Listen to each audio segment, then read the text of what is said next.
આજે આપણે એકદમ સિમ્પલ રીતે શેઝવાન ફ્રાઈડ રાઈસ બનાવીશું, જેના માટે મેં 1 નંગ ટમેટું કાપીને લઈ લીધું છે, અડધું કેપ્સિકમ કાપીને લઈ લીધું છે, અડધી ચમચી લસણની પેસ્ટ લઈ લીધી છે, 1 નાનો નંગ ડુંગળીનો કાપીને લઈ લીધો છે, 1 ચમચો કોબી લઈ લીધું છે, સાથે ફ્રાઈડ રાઈસ મસાલો લઈ લીધો છે, વટાણા, ગાજર અને બટેટું 1 સીટી વગાડીને લઈ લીધું છે, સાથે રાઈસ લઈ લીધા છે અને શેઝવાન ચટણી લઈ લીધી છે.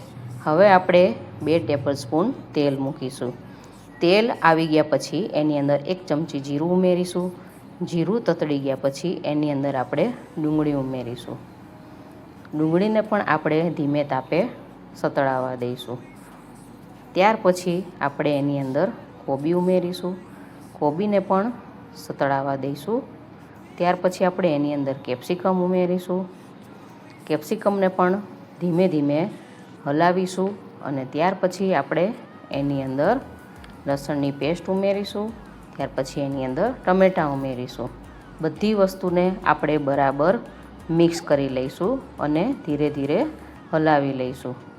એકદમ ધીમી ફ્લેમ ઉપર આપણે આ બધી વસ્તુને 5 મિનિટ માટે રહેવા દઈશું.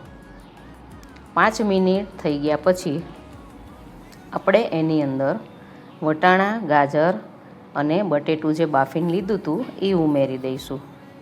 એને પણ આપણે ધીમા તાપે હલાવી લઈશું. ત્યાર પછી આપણે એની અંદર શેઝવાન ફ્રાઈડ રાઈસ મસાલો ઉમેરીશું.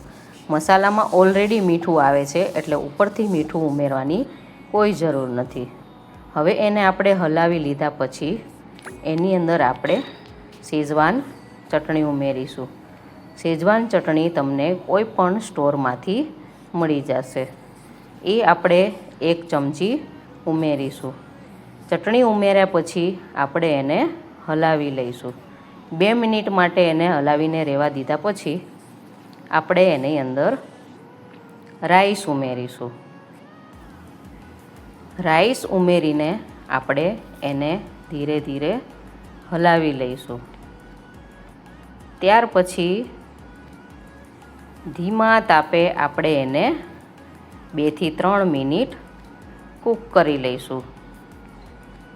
2 થી 3 મિનિટ પછી તમે જોઈ શકો છો કે આપણા ફ્રાઈડ રાઈસ રેડી થઈ ગયા છે. હવે આપણે એને બાઉલમાં લઈને કોથમરીથી ગાર્નિશ કરી લીધા છે. તો રેડી છે આપણા શેઝવાન ફ્રાઈડ રાઈસ. છે ને એકદમ સરસ.